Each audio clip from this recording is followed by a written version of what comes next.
नमस्कार दोस्तों, महात्मा ज्योतिबा फुले। तो दोस्तों चलिए ज्योतिबा फुले के ऊपर हम बात कर लेते हैं। उनके पूर्वज पूना का पेशवा साम्राज्य एक प्रकार से ब्राह्मणी राजसत्ता के हाथ में था। ज्योतिबा फुले के समय में पेशवाई अपने चरम पर थी। पूना की यह पेशवाओं की ब्राह्मणी राजसत्ता जो थी, ब्राह्मणों के अलावा किसी दूसरे को मनुष्य ही नहीं समझती थी। पेशवाओं के राज्य में ज्योतिबा फुले के पूर्वज सतारा जिले में कटगुण गांव में रहते थे। उनका कुल नाम गोने था। जाति व्यवस्था के अनुसार वे माली जाति के थे, जो ब्राह्मण शूद्र वर्ण के अंतर्गत ही आते हैं। उनके पूर्वज खेतीबाड़ी का छोटा मोटा धंधा करते थे। उनका पालन पोषण उसी से होता था। ब्राह्मणी ग्रंथ मनुस्मृति के अनुसार यदि शूद्रों के पास धन एकत्रित हो जाए तो पेशवा राज्य में ब्राह्मणों द्वारा उसे सरेआम छीनने का अधिकार था। धर्म, राजसत्ता और कानून सभी कुछ उनके ही हाथों में थे, इसलिए उनका विरोध करने का साहस किसी में भी नहीं था। पेशवाई शासन तो अंग्रेजों से भी अधिक बर्बर था दोस्तों, क्रूर और जालिम था। सतारा जिले के कटगुण गांव में गांव के जो पटवारी धनिक कुलकर्णी ब्राह्मण ने जबरदस्ती से गोनी परिवार की जायदाद को हड़पना चाहा, कब्जा करना चाहा। इस कारण कुलकर्णी ब्राह्मण और ज्योतिबा के परदादा में दुश्मनी सी ठन गई। वे जब बहुत दुखी हो गए थे तो इस अन्याय के विरोध में उनके मन में प्रतिशोध की ज्वाला धधक उठी। एक दिन उन्होंने पटवारी कुलकर्णी को धारदार एक हथियार एक ही बार में उनकी हत्या कर दी और उनको मौत के घाट उतार दिया। पूना जिले के खनगड़ी गांव में आकर रहने लगे। वहां से छोड़कर सेठीबा, कृष्णा, राणूजी और गोविंदा नामक उनके 3 बेटे थे। गरीबी के कारण ये तीनों बच्चे दूसरों की भेड़ें चराने का काम किया करते थे। बाद में वे पेशवाओं के दरबार में फूल और फूलों की मालाएं पहुंचाने का काम करने लगे। इसी कारण उनको लोग गोने कुल नाम के स्थान पर फूले के नाम से जानने लगे। आगे चलकर यही फूले उपनाम पेशवा राज्य के सनातनी ब्राह्मणों के लिए वह काट के समान चुभने लगा था, जो पेशवाओं के लिए सूली से भी भयंकर खतरनाक और दुखदायी सिद्ध हुआ। पुराने समय से ही हिंदू समाज में बहुत सी कुप्रथाएं प्रचलित चली आ रही थी। माता पिता अक्सर अपने बच्चों के विवाह उनके पालने में ही रहते समय ही तय कर देते थे। पीड़े पोदड़े में कहते हैं। कई बार तो दूध मुँहे यानी वर वधू के रूप में, जब छोटे बच्चे होते हैं, वर वधू के रूप में तराजू के पलड़ों में ही रखकर फेरे डाले जाते थे।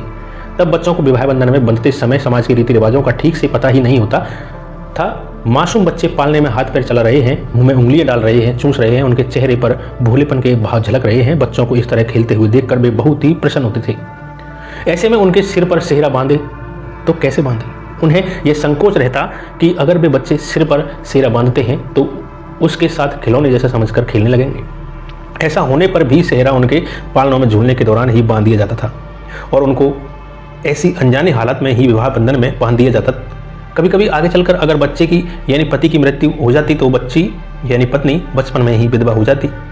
उसका भावी जीवन कांटों भरा ही होता था। लेकिन होश संभालने से पहले ही अपने बचपन में ही विधवा हो जाने पर भी उसे फिर से शादी करने की अनुमति नहीं थी।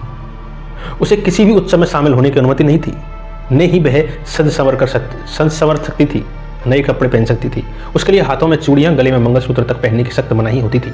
न ही माथे की बिंदी से सजाने की अनुमति होती थी। इस तरह उससे जीवन को सजने संवारने का, आनंद मनाने का, ये भविष्य को संवारने का अधिकार छीन लिया जाता था। इस तरह से बाकी का सारा जीवन घर के एक कोने में उदास चेहरे के साथ बैठे बैठे बिताना पड़ता था। नाई को बुलवाकर उसके केस मुड़वा दिए जाते थे सिर के। उसकी प्रकृति द्वारा प्रदत्त सुंदरता को भी छीन लिया जाता था। इसके अलावा उसके लिए अच्छे अच्छे वस्त्र तक पहनने की मनाही होती थी, जिसे जबरदस्ती कुरूप बनाकर विवश कर छोड़ दिया जाता था। और कई जगह पर तो उसे पति की चिता पर ही जबरन धकेल कर जलाकर मार दिया जाता था। इस प्रकार विधवा को क्रूरतापूर्वक एवं बलपूर्वक अग्नि में जलाकर मारने की बलि प्रथा का नाम देकर महिमा मंडित किया जाता था। कई जगह उसे चिता में छलांग लगाने के लिए जबरदस्ती मजबूर किया जाता था। उसके साथ अपने शरीर को आग में भस्म करने के लिए जबरदस्ती की जाती थी, सती प्रथा के नाम पर। इस तरह की कितनी ही अमानवीय एवं क्रूर कठोर प्रथाएं उस समय समाज में प्रचलित थी। उस प्रकार के कितने ही लज्जाजनक, इंसानियत को शर्मसार करने वाले रीति रिवाज धर्म के नाम पर समाज पर हावी थे उस समय स्त्रियों को पांव की जूती समझा जाता था। तुलसीदास जी ने तो रामचरितमानस में यहाँ तक लिख दिया था कि ऐसी बातों तथा अन्य शास्त्रों के अनुसार स्त्रियों को शिक्षा का अधिकार भी नहीं था, पूरी तरह वंचित कर रखा था। उसे अबला कह दिया जाता था। फिर भी इस देश की महान महिलाएं और पुरुष तुलसीदास के प्रति सम्मान व्यक्त करने को आज भी आतुर दिखाई पड़ते हैं। दुखद आश्चर्य तो यह है कि वर्तमान समय में लड़कियां शिक्षित हो रही है, ग्रेजुएट हो रही है, इम्तिहान से लड़कों से भी बाजी मारकर आके निकल रही है, नौकरी पा रही है, पुरुषों के साथ कंधे से कंधे मिलाकर नौकरी के साथ घर गृहस्थी भी संभाल रही है। वे स्कूटर, कार, हवाई जहाज, रेलगाड़ी तक चला रही है। वे अंतरिक्ष में भी जा रही है। और विधायक संसद सदस्य भी बन रही है, मुख्यमंत्री, प्रधानमंत्री, राष्ट्रपति तक सुशोभित पद को कर रही है। लेकिन नारी की यह स्थिति अब अपने आप नहीं बदली दोस्तों, न ही धार्मिक गुरुओं बाबाओं के प्रयास या प्रभु के आशीर्वाद से बदली है, न ही किसी तरक्की के पीछे उनके अनेक महापुरुषों के अथक प्रयास रहे हैं। न जाने इसमें कितने दोनों केशव कर्वे, आगरकर, सावित्रीबाई फुले, लोक हितवादी गोपाल हरि देशमुख, ज्योतिबा फुले की तरह कितने ही समाज सुधारकों के त्याग और बलिदानपूर्ण प्रयास शामिल है। लेकिन इनमें एक नाम जो अत्यंत महत्व रखता है, उसे जानबूझकर आखिर में रखा गया है, क्योंकि इनका जीवन चरित्र बहुत खास किस्म का है। अब हम उनके संक्षिप्त जीवन चरित्र को आपके सामने प्रस्तुत कर रहे हैं। उनका नाम है महामना ज्योतिबा फुले, ज्योतिपुंज महामना ज्योतिबा फुले। उनका नाम तो वैसे ज्योतिराव फुले था, मगर मराठी भाषा में यह नाम ज्योतिबा फुले के रूप में प्रसिद्ध हुआ। फुले इनकी जाति को स्पष्ट करने वाला उपनाम है। हम पहले भी बताते आए हैं कि ज्योतिबा के पुरखे राजा रजवाड़ाओं के साथ फूले बेचने का काम करते थे, इसलिए वे फूल बेचने वाले होने के कारण फूले कहलाने लगे। बाबा साहब अम्बेडकर ने अपनी अंग्रेजी पुस्तक हूँ बरदा शूद्राज, शूद्र कौन थे, फूले जी को समर्पित की है। बाबा साहब के गुरुओं में एक ज्योतिबा फुले थे, जिसमें उन्होंने उनका नाम ज्योतिबा फुले ही लिखा है, ज्योतिबा फुले लिखा है। फुले महाराष्ट्र के एक बहादुर और ज्ञानवान जाति है। उत्तर भारत में उन्हें माली, कुशवाहा, शाक्य, मौर्य, सैनी आदि नामों से जाना जाता है। इसी जाति के इतिहास भगवान बुद्ध, बिंबिसार चक्रवर्ती, सम्राट अशोक, महाराजा हर्षवर्धन आदि अनेक गौरवशाली महापुरुषों के साथ जुड़ा हुआ है। काफी गौरवशाली इतिहास है इनका। दोस्तों, जन्म हुआ था इनका महाराष्ट्र में। व्यक्ति अपने नाम के साथ अपने पिता का नाम भी जोड़ लेते हैं महाराष्ट्र में, इसलिए फूले जी का पूरा नाम ज्योतिबा गोविंदराव फूले था, जो प्रचलन में ज्योतिबा फूले हो गया। उनकी माँ का नाम चिमणाबाई फूले था। गोविंदराव और चिमणाबाई के यहाँ पहले पुत्र के रूप में राजाराम फूले का जन्म हुआ। बाद में 11 अप्रैल 1827 को दिन बुधवार था, चैत्र माह की पूर्णिमा के दिन इस पुस्तिका के नायक यानी हमारी इस कहानी के नायक ज्योतिबा फूले का जन्म हुआ। कहते हैं कि जिस दिन बालक ज्योतिबा का जन्म हुआ था ना, उसी दिन ब्राह्मण पेशवाई का गढ़ शनिवार बाड़े में आग लग गई थी। वह धू करके जल उठा और राख हो गया। इसलिए कहा जाता है कि ज्योतिबा का जन्म सदियों से चली आ रही क्रूर ब्राह्मणी व्यवस्था को भस्मसात करने के लिए ही हुआ था। चैत्र का महीना ऐतिहासिक दृष्टि से बहुत महान माना जाता है, क्योंकि इसी महीने में संसार के सबसे महान चक्रवर्ती सम्राट अशोक का भी जन्म हुआ था। उनका जन्म चैत्र माह की शुक्ल पक्ष की 8 को हुआ था। सम्राट अशोक की आभा को कम करने के लिए उनके जन्म के अगले दिन रामनवमी गढ़ दी गई है, न रामनवमी मनाई जाती है। मगर फिर भी आज अशोक की महिमा चारों ओर व्याप्त है। अशोक सम्राट ने भीषण युद्ध द्वारा कलिंग के विशाल राज्य को जीता था, मगर संसार में उनकी महानता तलवार के बल पर प्राप्त की गई विजय के कारण नहीं है, अपितु भगवान बुद्ध द्वारा उपदेशित शांति और अहिंसा के मार्ग पर अनुशीलन करने के कारण कायम हुई है। इसी महीने में महापंडित राहुल शंकराचार्य, बाबा साहब अम्बेडकर जैसे अनेक महापुरुषों का जन्म हुआ है अप्रैल में। शगुनाबाई क्षीरसागर, ज्योतिबा के बचपन में ही उनकी ममतामयी माँ का हाथ उनके सिर से उठ गया था, उनकी माँ का देहांत हो गया था। तब ज्योतिबा फुले महज 9 महीने के थे, तभी उनकी माँ की मृत्यु हो गई थी। ज्योतिबा मात्रहीन हो गए, लेकिन उनके पिता गोविंदराव ने राजाराम और ज्योतिबा की खातिर दूसरा विवाह नहीं किया। उन्हें यह भय सता रहा था कि अगर दूसरी औरत का बच्चों के प्रति व्यवहार ठीक नहीं हुआ तो हमारा घर परिवार नरक बन जाएगा। परिवार की सुख शांति के लिए यह उनका त्याग ही माना जाएगा। गोविंदराव जी की एक मौसेरी बहन थी सगुणाबाई क्षीरसागर। सगुणाबाई के पति का भी भरी जवानी में देहांत हो गया था, वह विधवा हो गई थी। ससुराल वालों ने मनहूस कलमुही कहकर उसे घर से बाहर निकाल दिया था। सगुणाबाई के न तो कोई भाई बहन थे और न ही माता पिता। थकी हारी सगुणाबाई ने आखिरकार अपने मौसेरे भाई गोविंदराव के घर में शरण ले ली। गोविंदराव ने उदारता दिखाते हुए सगुणाबाई को अपने घर में रहने को जगह दे दी। सगुणाबाई खूब अच्छे स्वभाव वाली महिला थी। उसने अपने भाई के बच्चों को माँ जैसा ही प्यार दिया, पालन पोषण किया। सगुणा तो ज्योतिबा की बुआ लगती थी, मगर उसने बालक ज्योतिबा को माँ से भी बढ़कर लाड प्यार दिया। सगुणाबाई ने ही असल में ज्योतिबा का लालन पालन करके बड़ा किया है। ज्योतिबा में महापुरुष के जितने भी संस्कार पड़े वे सब सगुणाबाई क्षीरसागर की शिक्षा एवं देखभाल का ही परिणाम है। सामाजिक धार्मिक प्रताड़नाओं से जूझते हुए भी सगुणा ने ज्योतिबा जैसा हीरा तलाश कर और चमका कर तैयार कर दिया, तो इसे उनका पराक्रम में ही माना जाएगा ना। शिक्षा में आने वाली बाधाएं। पुराने ज़माने में बेशक पूना अब की तरह बहुत बड़ा शहर नहीं था, पर राजनीतिक और सांस्कृतिक क्षेत्र में उसका बहुत महत्व था। तब यातायात के साधन कम थे, इसलिए लोगों की चहल पहल भी कम थी। तब स्कूल भी गिने चुने ही हुआ करते थे। और वे भी अंग्रेज़ों द्वारा संचालित होते थे। कारण यह है कि उन दिनों यहाँ पर अंग्रेज राज था। तब गोविंद राव सोचने लगे, बड़ा भाई है गोविंद राव, राजाराम खेतों में मेहनत करता है, यानी मेहनत के साथ खेतीबाड़ी का काम भी करता है। उसने शिक्षा नहीं पाई, इसलिए कम से कम ज्योतिबा को ही शिक्षा दिलवाई जाए, और इसलिए उन्होंने खूब भाग दौड़ कर बालक करके ज्योतिबा को सरकारी स्कूल में दाखिला करवा दिया। बालक ज्योतिबा को बिठा दिया स्कूल में, लेकिन ये स्कूल ऊंची जाति के बालकों के लिए थे और ज्योतिबा तो एक गरीब माली शूद्र लड़का था। फिर भी वह शिक्षा लेने लगा, वर्णमाला जानने में रुचि लेने लगा। लेकिन उसका शिक्षा लेना, जो जाति पर अभिमानी लोग हैं, जाति पर जो अभिमान करते हैं, घमंड करते हैं सवर्ण लोग, उनकी आंखों में चुभने लगा कांटे की तरह। सीधे साधे निम्न जाति माली के बालक के लिए शिक्षित होने का मतलब उन्हें नीचा दिखाने जैसा ही था। उच्च वर्ण के ब्राह्मणों के बच्चों को तो शिक्षा लेने का अधिकार है, पर माली जैसी निम्न जाति वालों को वह अधिकार प्राप्त नहीं है। तब गोविंद राव के मुंशी ने उन्हें बलगलाते हुए कहा कि गोविंद राव जी, ज्योति को स्कूल भेजने से भला तुझे क्या फ़ायदा होने वाला है? इससे तो आपका धर्म डूब जाएगा, आपकी संस्कृति नष्ट हो जाएगी। यह अंग्रेज हिंदू लड़कों को अंग्रेजी की शिक्षा देकर ईसाई बना देंगे। ब्राह्मणों की चालबाजी से अनजान बेचारे सीधे साधे गोविंद राव उस दुष्ट मुंशी की बातों में आ गए। वे अनपढ़ थे, अपने इतिहास विरासत से अनजान थे, ब्राह्मणों की चालबाजियों से अनजान थे, इसलिए वे अपनी बातों के चक्कर में, इसलिए जो ज्योतिबा के पिताजी थे, मुंशी की बातों के चक्कर में आसानी से फंस गए और उन्होंने तुरंत ज्योति को स्कूल जाना बंद कर दिया, इस डर से कि धर्म डूब जाएगा। इस अनर्थ से ज्योति का दिल टूट गया।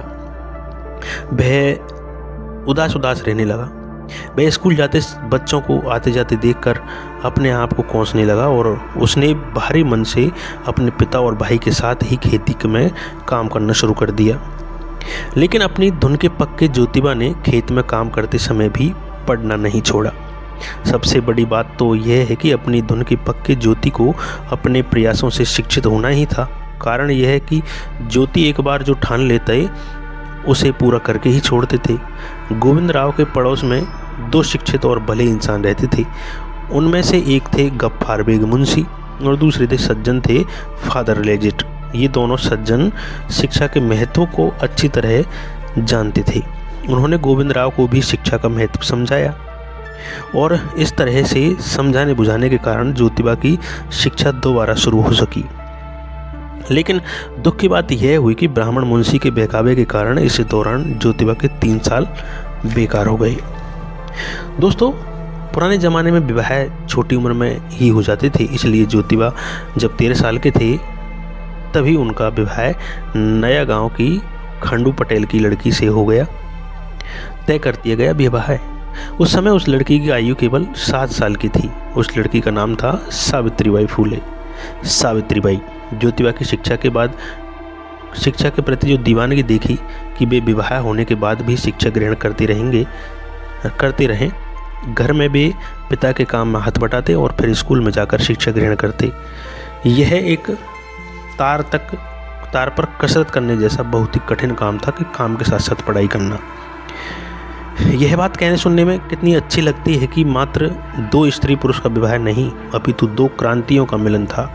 यह बात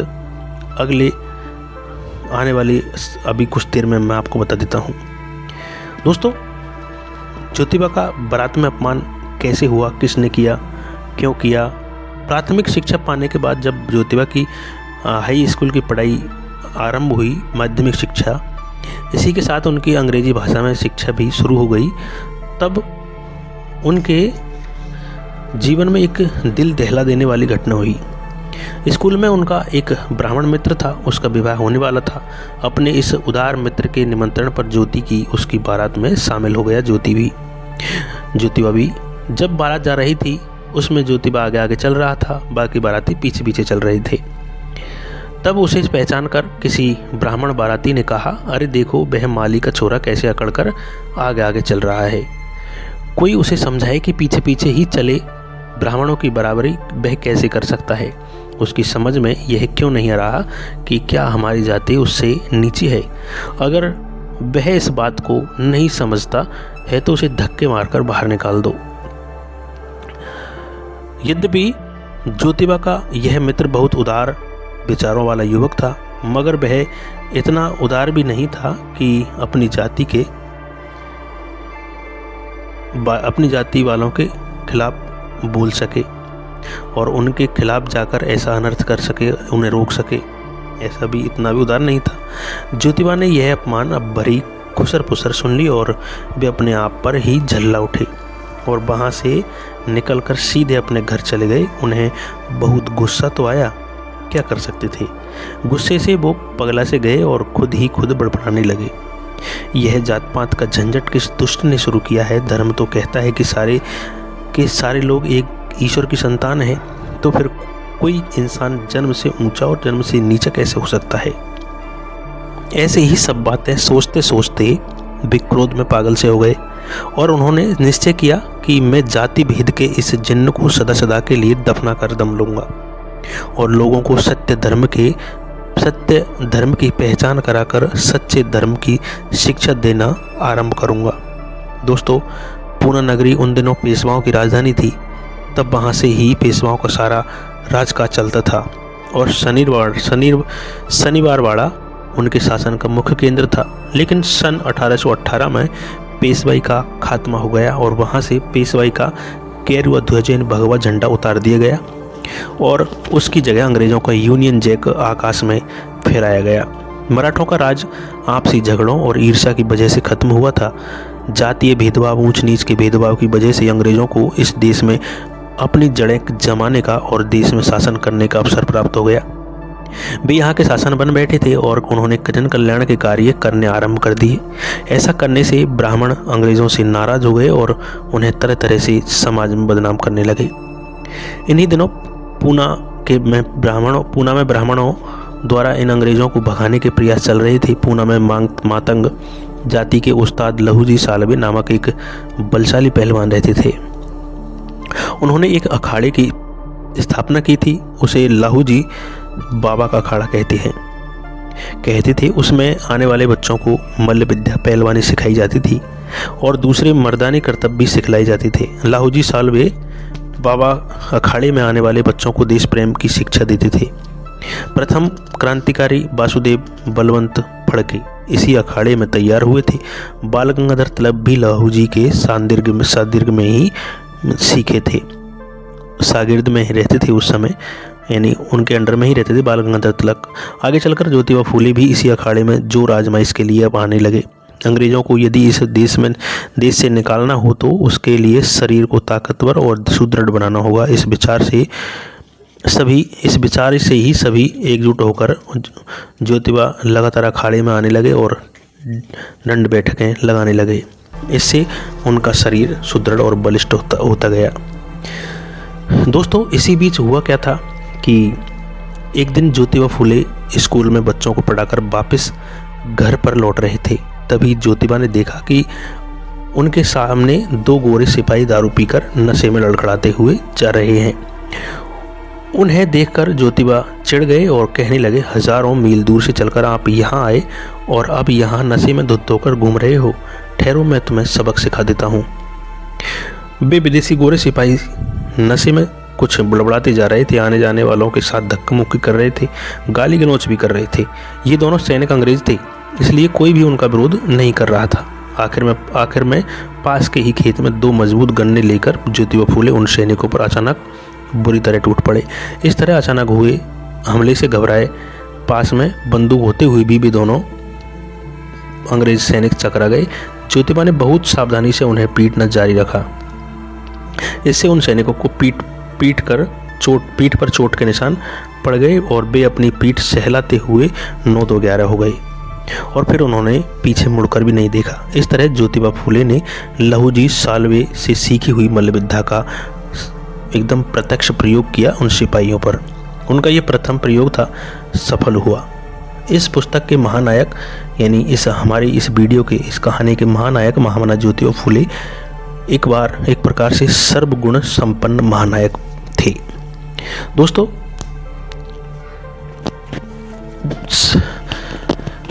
ज्योतिबा फुले और सावित्रीबाई फुले की कैसी दयनीय स्थिति थी उस समय।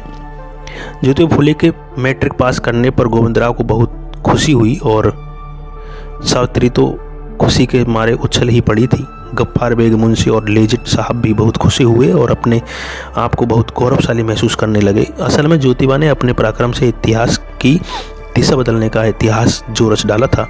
अब शहर के लोग बाग ज्योतिराव को ज्योतिबा कहकर पुकारने लगे। ज्योतिबा के दिमाग में समाज की दुर्दशा और पग पग पर अछूत शूद्रों महिलाओं का अपमान तिरस्कार देखकर सरकारी नौकरी न करने का विचार पक्का हो चुका था। पर कुछ न कुछ करने के बारे में ज्योतिबा के मन में एक पक्का इरादा जरूर था। अछूत शूद्र जाति के लोगों को शिक्षित करना, उनके बच्चों के लिए रात में स्कूल चलाना, उन्हें अच्छी तरह से लिखना पढ़ना सिखाना। ऐसी अनेक योजनाएं उनके दिमाग में चल रही थी। लेकिन फिलहाल में वे अपने पिता के साथ उनकी खेती बाड़ी के काम में हाथ बटाने लगे थे। फिर भी उनके दिमाग में विचारों का मंथन रुका नहीं। तो दोस्तों, अगले वीडियो में हम आपको और ज्योतिबा के बारे में बताएंगे आगे की कहानी। आप बने रहें हमारे साथ। जब तक के लिए आप सुरक्षित रहें, सावधान रहें। जय भीम, जय ज्योतिबा, जय सावित्रीबाई फुले, जय संविधान।